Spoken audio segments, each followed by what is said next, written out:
शून्य से ईश्वर स्तर तक। अध्याय -3154।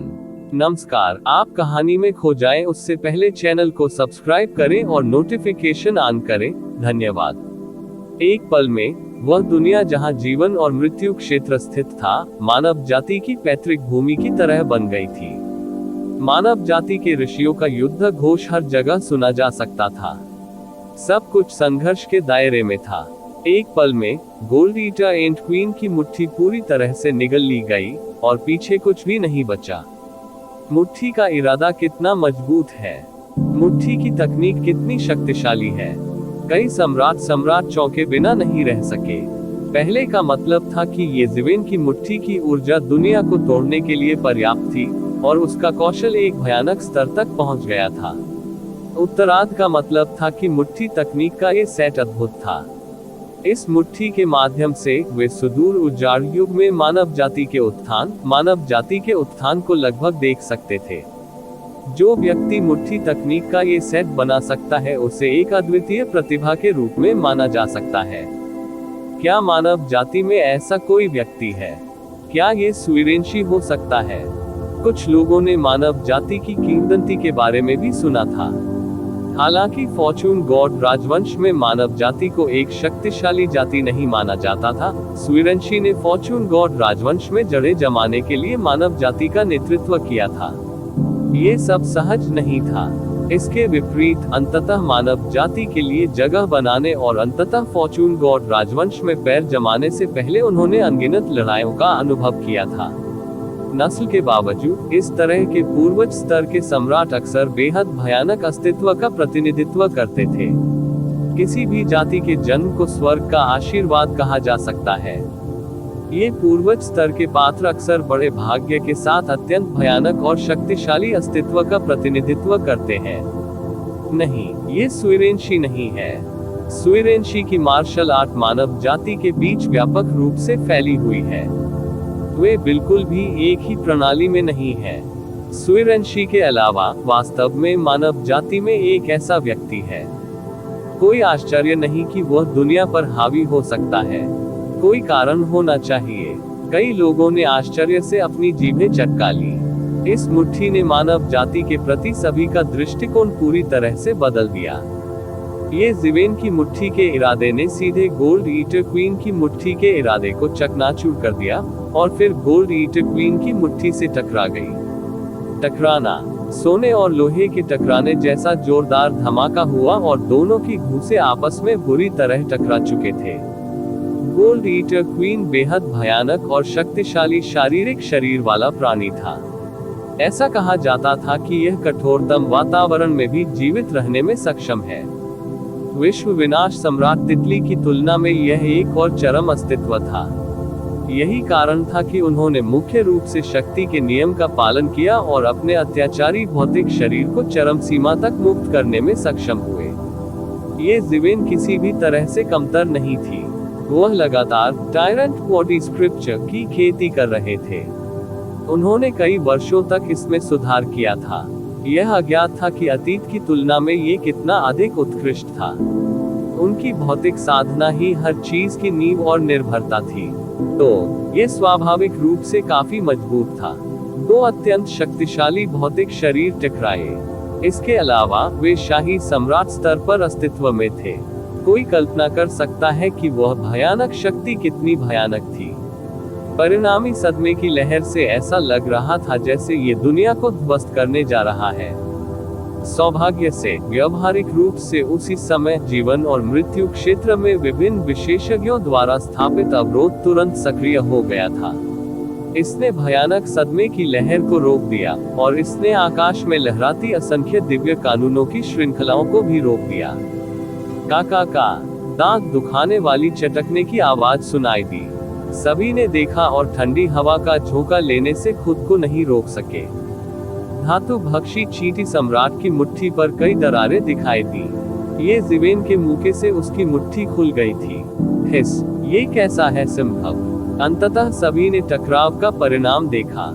हालांकि वे ठंडी हवा का झोंका लेने से खुद को नहीं रोक सके।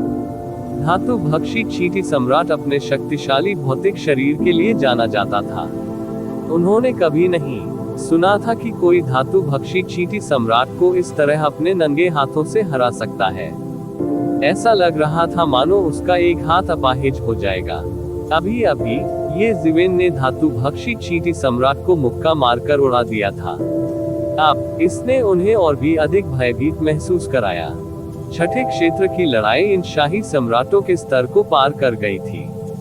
सम्राट ली को छोड़कर, जो अभी भी दोनों पक्षों के बीच की लड़ाई को शांति से देख सकते थे, अन्य शाही सम्राट मदद नहीं कर सकते थे, लेकिन थोड़ा पीला दिख रहे थे, क्योंकि वे बहुत स्पष्ट थे कि यदि वही हमला उन पर हुआ, तो परिणाम घावों से भरी मुट्ठी की तरह सरल नहीं होंगे। उनकी पूरी भुजाएं फट जाएंगी। इस दृष्टिकोण से धातु भक्षी चींटी सम्राट का भौतिक शरीर पहले से ही शक्तिशाली माना जा सकता है। बस दो चालें हर किसी के दिमाग को पूरी तरह से बदलने के लिए पर्याप्त थी। वे अब पहले जैसे विचार नहीं रखते। धातु भक्षी चींटी सम्राट चिल्लाया और दर्द के कारण जल्दी से अपनी मुट्ठी पीछे खींच ली। वास्तव में उसकी आंखों में डर का एक संकेत झलक रहा था, क्योंकि वह कभी भी ऐसी स्थिति में नहीं था जहां उसका भौतिक शरीर उसी स्तर की लड़ाई में पूरी तरह से नुकसान में था। यदि अन्य लोग इससे निपटना चाहते, तो वे अक्सर इसे दबाने के लिए अपनी असीमित जादुई शक्ति और सर्वोच्च जादुई शक्तियों का उपयोग करते। शायद उनके जीतने की संभावना हो सकती है। हालांकि इसकी सामान्य विधि सभी को हराने के लिए अपनी ताकत का उपयोग करना और सभी तकनीकों को तोड़ने के लिए अपनी ताकत का उपयोग करना था। यह एक साधारण तरीका था, लेकिन ये दुनिया के सभी हमलों को तोड़ सकता था। ये कहना होगा कि यह शक्ति के कानून के साथ एक शाही सम्राट बनने में सक्षम था। इसके अलावा ये छठे दायरे के शिखर पर पहुंच गया था। इसने वास्तव में शक्ति के नियम को चरम सीमा तक लागू कर दिया था। अतीत में उसे इस पहलू में कभी किसी प्रतिद्वंद्वी का सामना नहीं करना पड़ा था। हालांकि अब इसका सामना एक से हो चुका था। ये जिवेन की मुट्ठी की ताकत उसकी मुट्ठी से अधिक थी, और उसका भौतिक शरीर उसकी तुलना में अधिक अत्याचारी था। इस मौके के बाद उसे नुकसान उठाना पड़ा। उसे तुरंत समझ में आ गया कि शुद्ध शारीरिक शक्ति के मामले में वह शायद सामने वाले से थोड़ा हीन है। वह बार बार पीछे हटता और अपना मुंह खोलता। अचानक स्वर्ग और पृथ्वी के बीच की आध्यात्मिक ऊर्जा एक लंबी नदी में बदल गई और उसे अपने मुंह में समा लिया। वह आराम करना और कुछ समय बिताना चाहता था, लेकिन ये जिवेन इसे कैसे जाने दे सकती थी। इसने एक और मुक्का मारा। एक अकेली चिंगारी प्रेरी आग बनाती है। ये जिवेन ने स्वर्गीय सम्राट दिव्य मुट्ठी की दूसरी चाल का उपयोग किया। एक एकल चिंगारी एक प्रेरी आग बनाती है। एक पल में पूरी दुनिया का दृश्य बदल गया, एक अंतहीन आदिम में बदल गया। मानव जाति राक्षसों के अत्याचार से उबरने लगी और प्रतिरोध करने लगी। यह ऐसा था मानो एक चिंगारी से मैदान में आग लग सकती है। उसके चारों ओर अनगिनत मुट्ठियां छोटी छोटी चिंगारी की तरह थी। एक पल में वे सभी एक साथ संघनित हो गए और फिर एक शक्तिशाली शक्ति में बदल गए, जो धातु भक्षी चींटी सम्राट पर टूट पड़े। मुझे विश्वास नहीं है कि मेरी ताकत स्वर्ग के विरुद्ध जा सकती है। धातु भक्षी चींटी सम्राट दहाड़ता दहाड़ता रहा। इसने अपने शरीर की सारी जादुई शक्ति सक्रिय कर दी और एक और मुक्का मारा। ये जिवेन अक्षम्य थी और उसने इसे पूरी तरह से क्रोधित कर दिया। यह एक मुक्के से ये जिवेन की किंवदंती को पूरी तरह से चकनाचूर कर देना चाहता था और उसकी प्रेरी फायर को तोड़ देना चाहता था। यह अब छठे दायरे के चरम पर था। इसने स्वर्ग और पृथ्वी के बीच की आध्यात्मिक ऊर्जा को अवशोषित कर लिया और इस मुक्के को मारने के लिए अपने शरीर में सारी मार्शल शक्ति एकत्र कर ली। ये सातवें क्षेत्र की भयानक शक्ति के लगभग करीब था। यही इसका असली तुरुप का इक्का था। यह उसका आत्मविश्वास था। ये जिवेन की किंवदंती के साथ भी इसमें अभी भी यह आत्मविश्वास था। ये जिवेन कोई साधारण व्यक्ति नहीं था और वह था साधारण भी नहीं। ये जिवेन, मुझे विश्वास नहीं है कि मैं आज तुम्हें नहीं मार सकता। हाथ में शक्ति होने पर मैं दुनिया की सभी तकनीकों को तोड़ सकता हूँ। कोई भी मेरी बराबरी नहीं कर सकता। मैं अंततः पूर्णता प्राप्त करूंगा। धातु भक्षी चींटी सम्राट दहाड़ने लगा। इसकी मुट्ठी ने दुनिया को छिन्न भिन्न कर दिया। अद्वितीय दैवीय शक्ति से युक्त अंतहीन अराजकता फैल गई। इसने आदिम को चीर डाला, अतीत और वर्तमान को छेद दिया, और यहाँ तक कि समय की नदी भी बाहर निकलने वाली थी। बूम! एक एकल चिंगारी प्रेरी आग को सीधे धातु भक्षी चींटी सम्राट की ताकत से टकराती है। लगभग एक उफान के साथ स्वर्ग और पृथ्वी के बीच सब कुछ पूरी तरह से बह गया। इस हमले को देखने के लिए सभी ने अपनी सांसें रोक ली और अपनी स्वर्गीय आंखें खोल दी।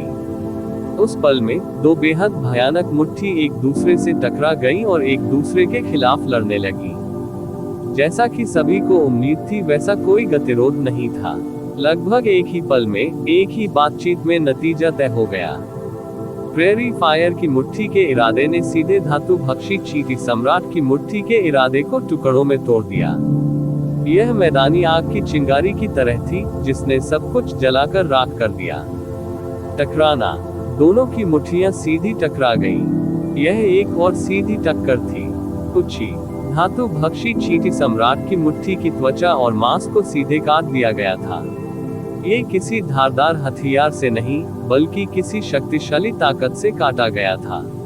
उस भयानक शक्ति के कारण धातु भक्षी चींटी सम्राट की मुट्ठी खुल गई। इसके तुरंत बाद ये सीधे एक पल में विस्फोट हो गया।